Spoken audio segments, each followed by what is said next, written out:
아멘. 저 오늘 본문의 말씀을 가지고 하나님을 가까이 하라라는 제목으로 말씀을 전하겠습니다. 우리가 새벽에 신명기 큐티를 하고 있는데요, 신명기 11장 말씀을 보면 너희는 나의 이 말을 너희의 마음과 뜻에 두라라는 그런 말씀이 있습니다. 하나님의 말씀 우리의 마음과 우리의 뜻에 두라고 합니다. 영어 성경을 보면 말씀을 마음과 영혼에다가 간직해야 한다라고 말씀합니다. 그래서 초등부 예배 시간에 우리 아이들에게 물어봤습니다. 하나님은 말씀을 마음과 영혼에다가 두라고 하셨다. 그렇다면 마음은 어디에 있고 영혼은 어디에 있느냐라고 물어봤습니다. 말씀을 마음과 영혼에 두려면 먼저 마음이 영혼이 어디에 있는지 우리가 알아야 하지 않습니까? 많은 초등학생들이 서로를 쳐다봅니다. 마음도 있는 것 같고 영혼도 있는 것 같은데 정확히 어디 있는지를 잘 모릅니다.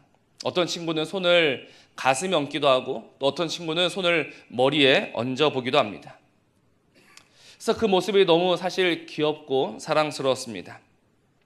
그래서 그날 오후 청년부 예배 시간에 청년들에게도 동일하게 물었습니다. 아침에 이런 일이 있었다.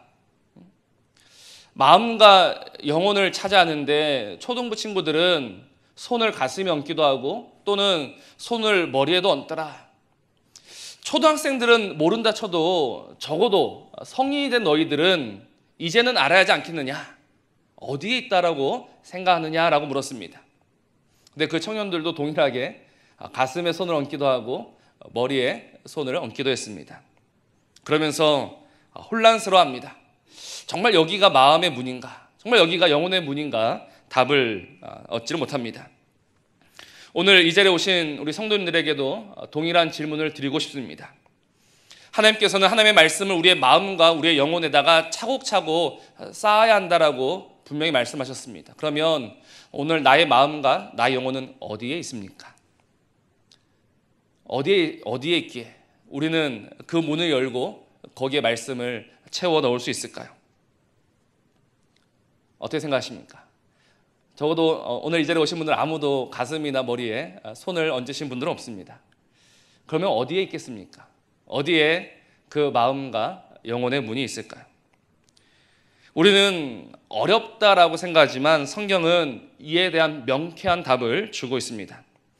신명기 11장 18절 말씀 보면 이러므로 너희는 나의 이 말을 너희의 마음과 뜻에 두고 또 그것을 너희의 손목에 매어 기호로 삼고 너희 미간에 붙여 표를 삼으며 라고 합니다.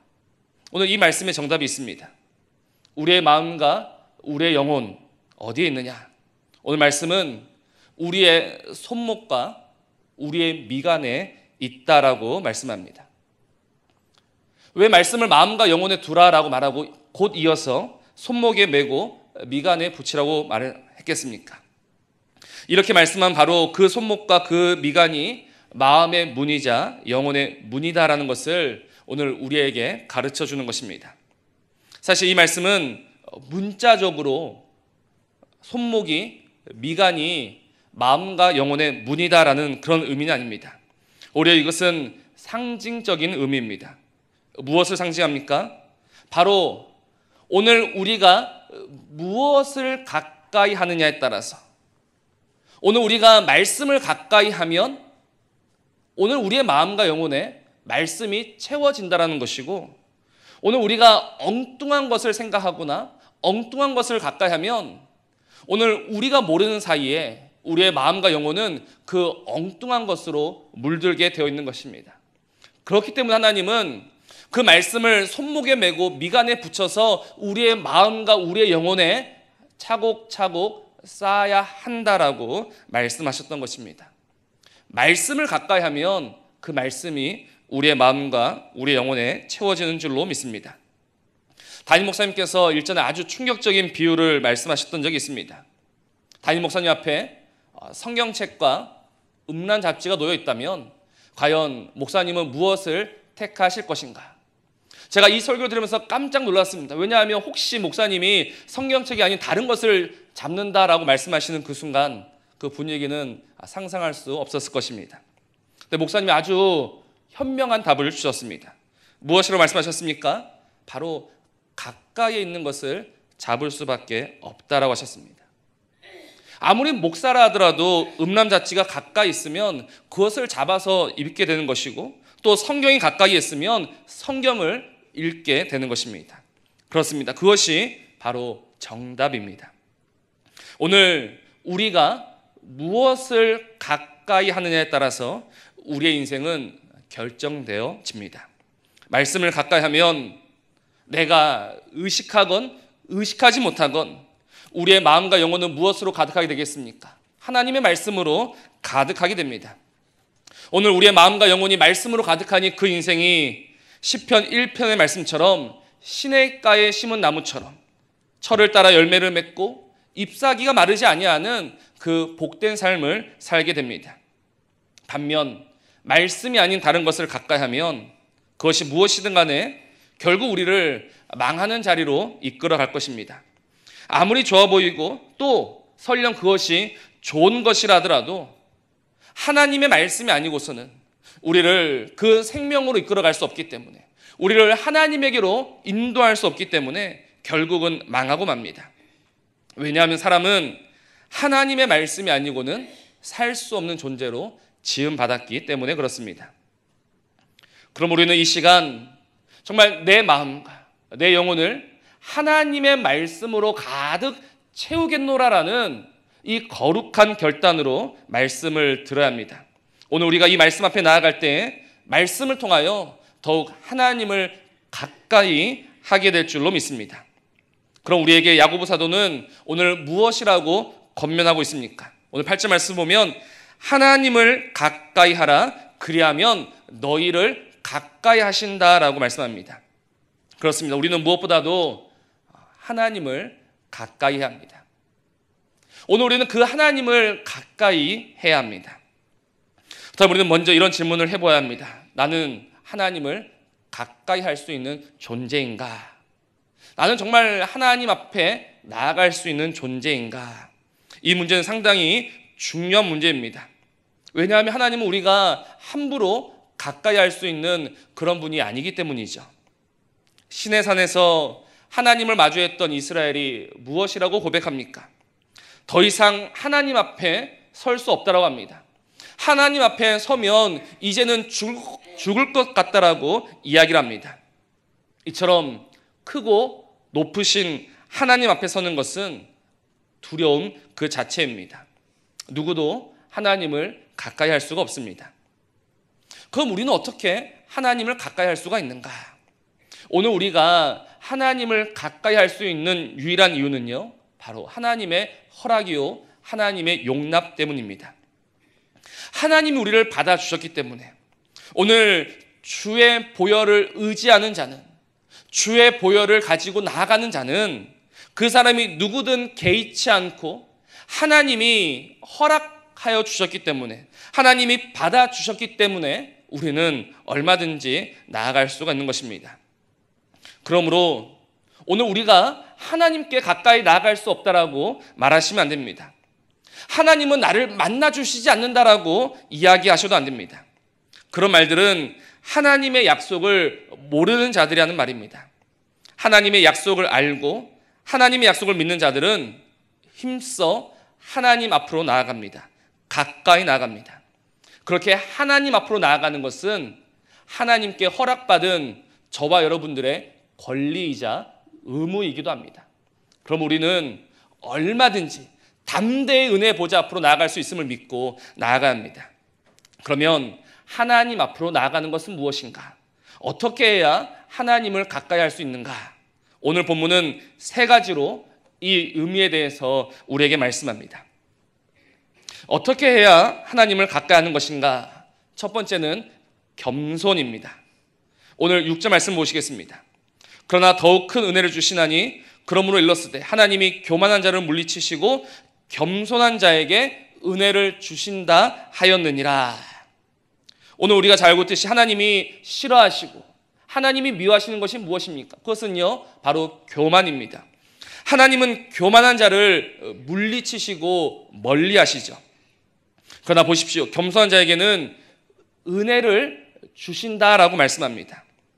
여기서 말하는 은혜가 무엇이겠습니까? 바로 하나님을 가까이 할 수 있는 은혜입니다. 그러므로 누가 하나님을 가까이 할 수 있는가? 바로 마음이 겸손한 자가 하나님을 가까이 할 수 있습니다. 하나님을 가까이 하는 것은요, 내 마음을 낮추고 또 낮추는 것입니다. 그럼 오늘 8절 말씀을 이렇게도 말할 수 있습니다. 하나님을 가까이 하라. 그리하면 하나님이 우리를 가까이 하신다는 이 말씀을 우리가 마음을 낮추면, 그리하면 하나님도 그 마음을 낮춰주신다라는 그런 의미로 바꿀 수 있을 것입니다. 하나님의 기준은 높습니다. 하나님의 기준은 우리가 생각하는 것 그 이상입니다. 하나님이 결코 오늘 우리의 기준에 맞춰서 낮아지시지 않으셨다면 우리는 하나님께 가까이 나아갈 수가 없습니다. 오늘 우리가 하나님께 가까이 나아갈 수 있는 것은 하나님이 낮아지셨기 때문입니다. 그러므로 오늘 우리가 낮아지면 어떤 하나님을 만나게 되느냐? 우리를 위해서 친히 낮아지신 그 하나님을 보게 되는 것입니다. 그러나 오늘 우리가 마음을 높이 하고 우리의 눈을 높이 한다면 결코 하나님을 만날 수가 없게 되는 것입니다. 그러므로 하나님께 가까이 나아가는 것은 무엇보다도 겸손하며 낮아짐으로 주께 나아가는 것이다. 이 사실을 우리는 기억해야 합니다. 그러면 어떻게 우리가 겸손해질 수 있을까요? 어떻게 우리가 낮아질 수 있을까요? 왜냐하면 사람은요, 그 본성이 교만한 존재에게 그렇습니다. 아담과 하와가 왜 선악과를 먹었습니까? 그냥 그 과일이 먹고 싶어서 먹었던 것이 아닙니다. 사단이 와서 아담과 하와의 교만한 본성을 살짝 건드립니다. 이것을 먹으면 내 눈이 밝아져 하나님처럼 된다. 하나님처럼 된다는 이 말에 아담과 하와는 결국 넘어지고 말았던 것입니다. 이것만 보더라도 사람이 얼마나 교만한 존재인지 알 수 있습니다. 사람은 언제든지 하나님처럼 되고자 하는 교만하고 악한 존재입니다. 그런 우리가 어떻게 겸손해질 수 있을까? 그런 우리가 어떻게 낮아질 수 있을까? 이것은 우리의 결단으로 되지 않습니다. 오늘 우리가 겸손해지고 우리가 낮아지는 것은요, 하나님의 은혜로만 가능합니다. 신명기 8장 2절은 이렇게 말씀하고 있죠. 내 하나님 여호와께서 이 40년 동안에 너에게 광야길을 걷게 하신 것을 기억하라. 이는 너를 낮추시며 너를 시험하사 내 마음이 어떠한지 그 명령을 지키는지 지키지 않는지 알려 하심이라 라고 합니다. 하나님이 그 이스라엘을 낮추시기 위하여 준비하셨던 것이 무엇입니까? 바로 광야입니다. 광야에서 40년을 살았던 것은 단순히 벌을 받았던 것이 아닙니다.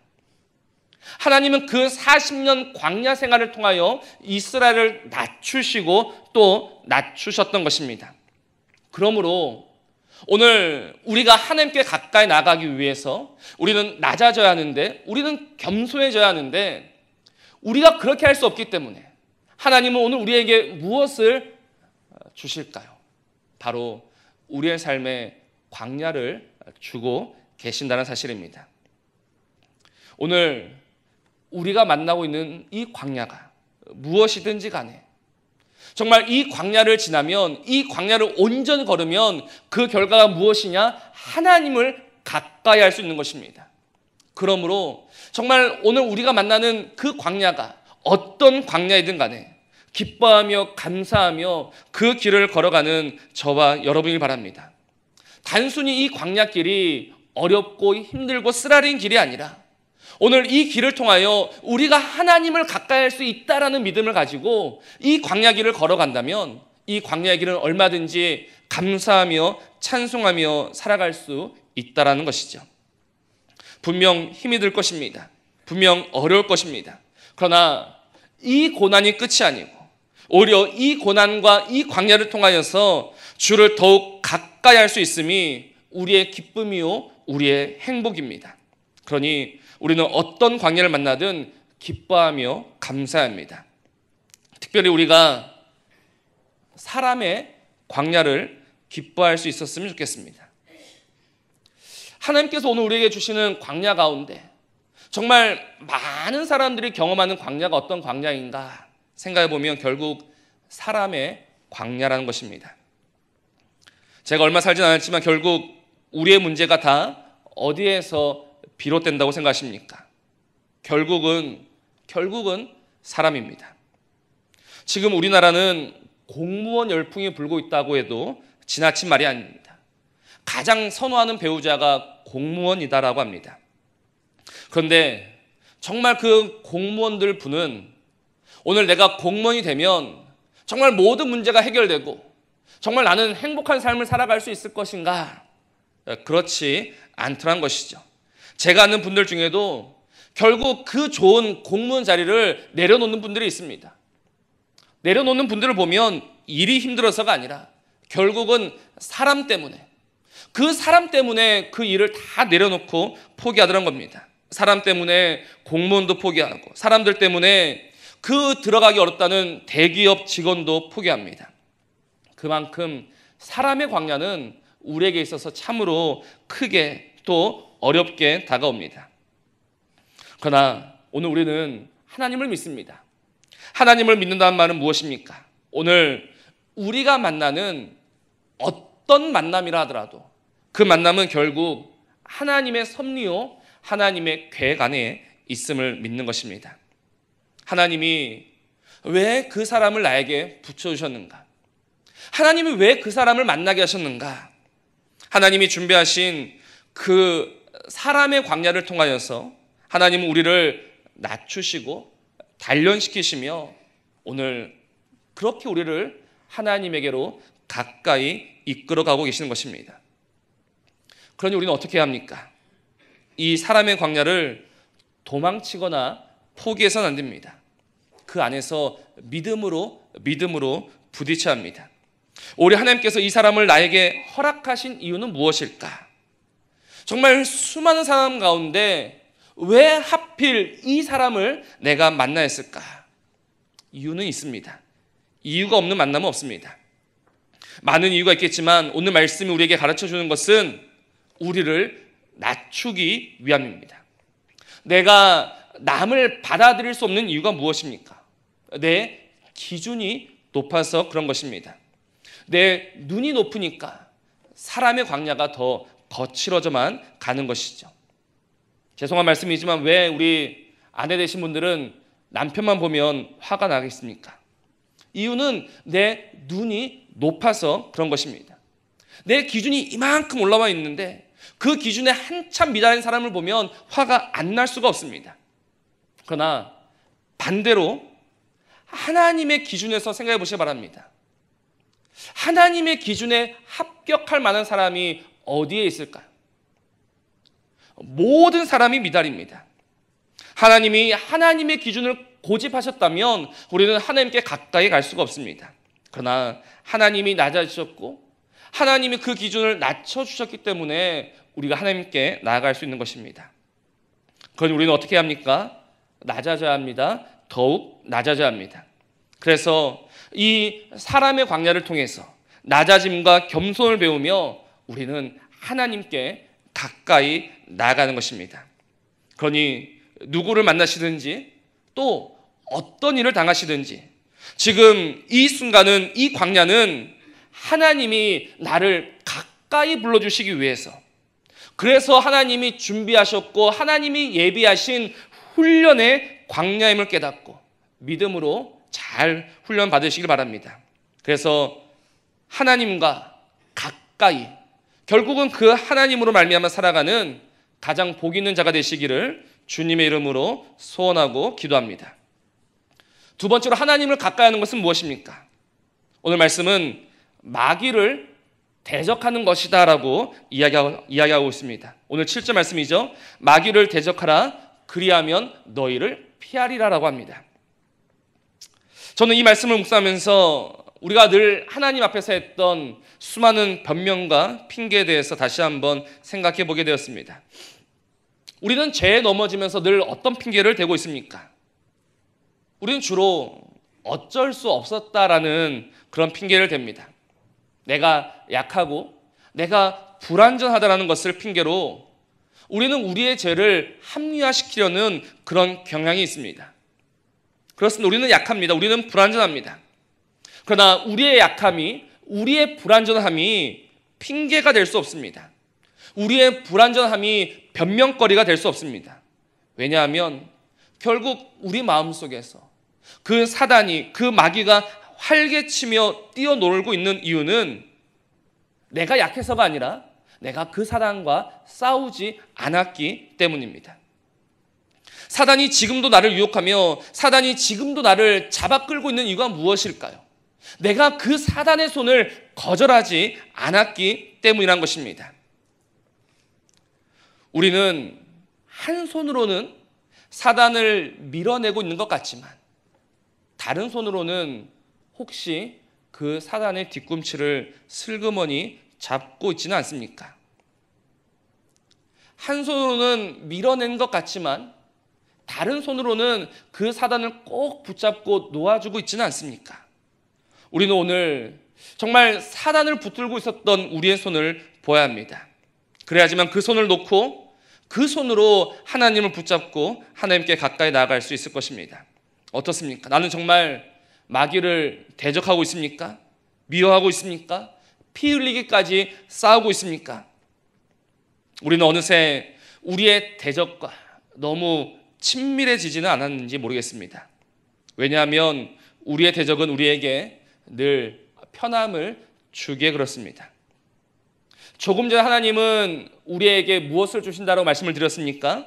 우리를 낮추시기 위해서 광야를, 고난을 주신다고 말씀을 드렸습니다. 반면 우리의 대적은 우리에게 무엇을 주겠습니까? 대적은 우리에게 절대 광야나 고난, 시련 이런 것을 주는 법이 없습니다. 즐거움을 줍니다. 쾌락을 줍니다. 우리의 대적은 우리에게 미워하는 사람이 있으면 마음껏 미워해라. 먹고 싶으면 먹고, 마시고 싶으면 마시고, 놀고 싶으면 놀고, 그렇게 살아라, 이렇게 부추깁니다. 결코 우리의 대적이 아닙니다. 우리 편, 우리 친구입니다. 세상에 이보다 좋은 내 편이 어디에 있습니까? 내 마음도 다 알아주고, 누군가 욕하고 싶으면 같이 실컷 욕해주고, 싸우고 싶으면 같이 싸워주는 이보다 좋은 편이 과연 어디에 있습니까? 그래서 우리는 그 사단에게 미련을 두고 있는 건지도 모릅니다. 그러나 지혜 있는 자는 그 결과를 알아야 합니다. 오늘 내 편인 것 같고 나를 위해 주는 것 같지만 그 마지막 그 결국이 무엇입니까? 잠언 말씀은 이렇게 말씀합니다. 대저 음녀의 입술은 꿀을 떨어뜨리며 그의 입은 기름보다 미끄럽다라고 합니다. 그 입술은 꿀을 떨어뜨리고 기름을 발라놓은 것처럼 아주 매끄럽습니다. 아주 매혹적이죠. 그러나 성경은 이렇게 말씀합니다. 나중은 쑥같이 쓰고 두 날 가진 칼같이 날카로우며 그의 발은 사지로 내려가며 그의 걸음은 스올로 나아간다라고 말씀합니다.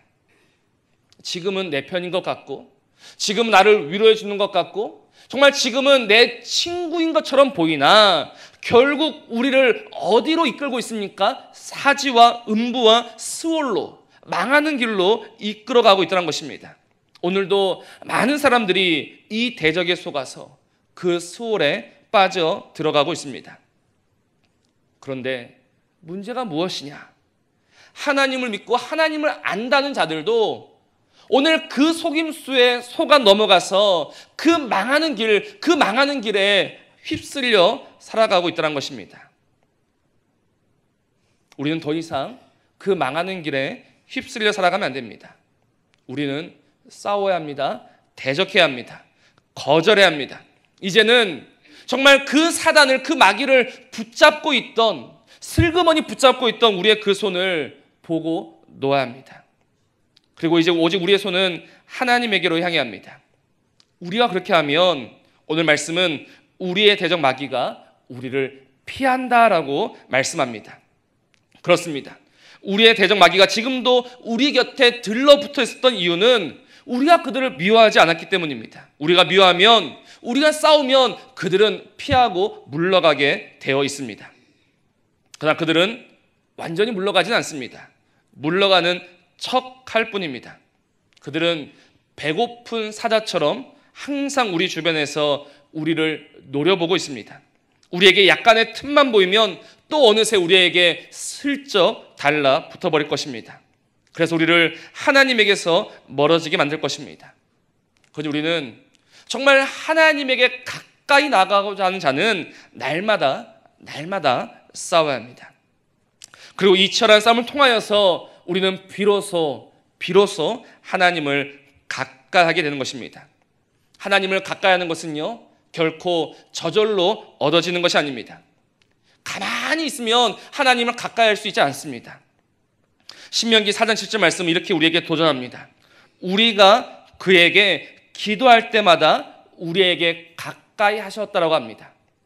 우리가 그에게 기도할 때마다 하나님 우리에게 가까이 오셨다. 이 말씀이 무엇입니까? 오늘 우리가 이 기도를 통하여서 싸울 때마다 대적은 물러가고 대적은 우리를 피하고 하나님 우리에게 가까이 오신다는 것입니다.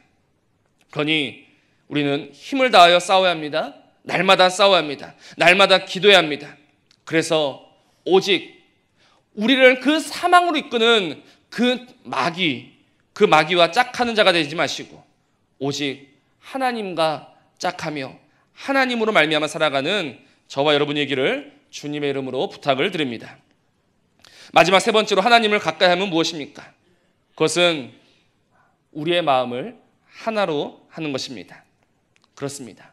하나님을 가까이 하는 것은요, 오늘 우리의 마음이 하나가 될 때 전심으로 하나님을 구하는 자가 하나님을 가까이 할 수 있습니다. 오늘 8절 말씀을 다시 한번 읽어보겠습니다. 하나님을 가까이 하라. 그리하면 너희를 가까이 하시리라. 죄인들아 손을 깨끗이 하라. 두 마음을 품은 자들아 마음을 성결하게 하라 라고 합니다. 오늘 우리가 하나님을 가까이 할 수 없었던 이유가 무엇이냐? 그것은 우리가 죄인이었기 때문입니다. 그러나 우리가 하나님을 가까이 할 수 있는 이유가 무엇이냐? 그것은 우리가 용서받은 죄인이기 때문에 하나님을 가까이 할 수 있습니다. 그러나 우리가 용서받은 죄인이라는 말은 이제 우리가 더 이상 죄를 짓지 않는다, 그런 말은 아닙니다. 우리 예수님은 베드로의 발을 씻어주시면서 무엇이라고 권면을 하셨는가? 날마다 그 발을 씻어야 한다라고 말씀하셨습니다. 왜냐하면 목욕한 자라 하더라도 우리의 발은 날마다 더러워지기 때문에 그렇습니다. 보십시오. 내가 예수님을 믿습니다. 내가 열심히 교회를 다니고 기도를 합니다. 그러나 그렇다고 해서 우리의 삶 속에 때가 전혀 묻지 않는가? 그렇지 않습니다. 내가 정말 예수님을 믿지만, 내가 정말 열심히 교회를 다니지만 나도 모르는 사이에 어느새 내 삶 속에는 덕지덕지 죄가 들러붙어 있습니다. 그것이 우리의 삶입니다. 특별히 어떤 죄가 우리에게 붙어 있을까요? 오늘 말씀은 두 마음이라고 합니다. 하나님 앞에 순전함으로 나아가지 못하고 세상에서 갈팡질팡하는 것이 우리의 죄입니다. 그리고 그 순전치 못함을 가지고는 결코 하나님을 가까이 할 수가 없습니다. 왜냐하면 하나님은 결국 그 사람을 토하여 버리실 것이기 때문이죠. 우리는 이 두 마음으로 하나님 앞에 나아갔던 교회를 알고 있습니다. 그 교회는 라오디게아 교회입니다. 우리가 요한계시록 말씀을 봐서 알겠지만 라오디게아 교회는요, 겉으로 봤을 때는 아무런 문제가 없습니다. 오히려 남들의 부러움을 살 만한 교회가 라오디게아 교회였습니다. 재정이 풍족합니다. 환난이나 시험도 없습니다. 그래서 라오디게아 교회는 스스로 나는 부족한 것이 없다라고 말을 합니다. 그러나 주님은 그 교회를 보시면서 무엇이라고 말씀하십니까? 너는 곤고하고 너는 가련하다. 너는 눈이 멀었고 너는 벌거벗었다라고 말씀하셨습니다. 이렇게 말씀하신 이유는 하나님이 바로 그들을 거절하셨기 때문입니다. 그들이 비록 많은 것을 가지고 있다 할지라도, 그러나 하나님이 그들을 거절하시면, 하나님이 그들을 토해버리시면 그들은 가련하며 그들은 곤고하며 그들은 눈이 멀고 벌거벗은 교회가 되고 마는 것입니다. 그런데 하나님이 왜 거절하셨습니까? 바로 그들이 가지고 있었던 두 마음 때문입니다. 두 마음은 하나님 앞에 나아갈 수 없는 마음입니다. 오늘 우리는 우리의 마음을 하나로 하여야 합니다. 오늘 8절에서 말하고 있는 성결은 두 마음이 하나 되는 것을 말합니다. 세상과 야합하지 않고, 세상과 어울리지 않고, 세상과 짝하지 않고, 오직 전심으로 하나님의 얼굴을 구하는 것이 무엇이다? 그것이 바로 성결이라는 것이죠. 하나님은 이 마음을 받으시고 우리의 전심을 통하여서 하나님도 전심으로 우리에게 다가와 주시는 것이죠. 우리가 우리의 모든 마음을 주님께 드릴 때 주님도 그 모든 마음을 우리에게 쏟아주시며 우리와 가까이 하여 주시는 것입니다. 그러니 우리는 두 마음을 하나로, 성결한 마음으로, 전심으로 바꾸어 가야 합니다. 언제까지 두 마음을 가지고 살아가시겠습니까?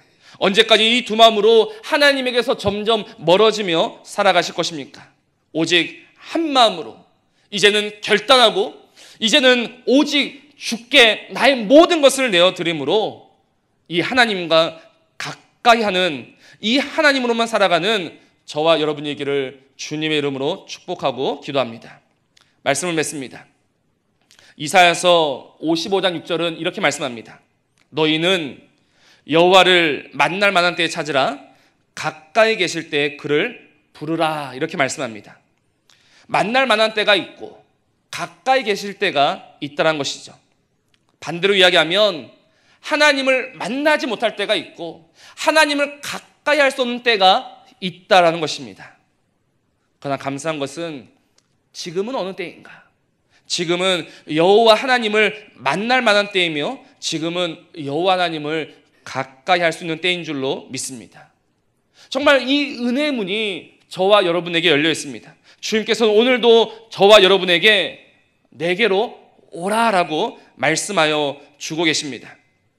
언제까지 이 하나님을 떠나 사시겠습니까? 언제까지 하나님 없이 살아가실 것입니까?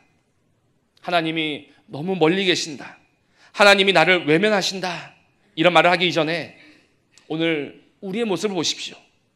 그가 멀리 계신 것이 아니라 내가 그에게서 멀어졌습니다. 하나님이 나를 외면하신 것이 아니라 오늘 저와 여러분이 그 하나님을 외면하면서 살아가고 있었던 것은 아닙니까? 오늘 우리가 그에게 가까이 나아가면 하나님은 반드시 우리를 가까이 하실 것입니다. 이 말씀은 하나님을 가까이 하면 그가 이미 나와 가까이 하고 계심을 깨닫게 된다라는 그런 의미입니다. 왜냐하면 하나님 우리를 버리신 적이 없으십니다. 하나님 우리를 잊으신 적이 없으시죠. 하나님은 언제나 우리와 함께 하시는 하나님이시지 않습니까? 그러므로 내가 하나님에게 가까이 나가면 하나님이 그 누구보다 그 무엇보다 나와 함께하고 계심을 깨닫게 되는 것입니다. 오늘 이 믿음이 없어서, 이 말씀이 없어서 하나님 없이 살아가지 마시고 오늘 이 말씀으로, 이 말씀 우리의 마음과 우리의 영혼에 채워서 정말 다시 한번 하나님을 찾으시고 하나님을 만나시고 하나님을 가까이 하며 오직 하나님으로만 살아가는 저와 여러분이기를 주님의 이름으로 소원하고 기도합니다.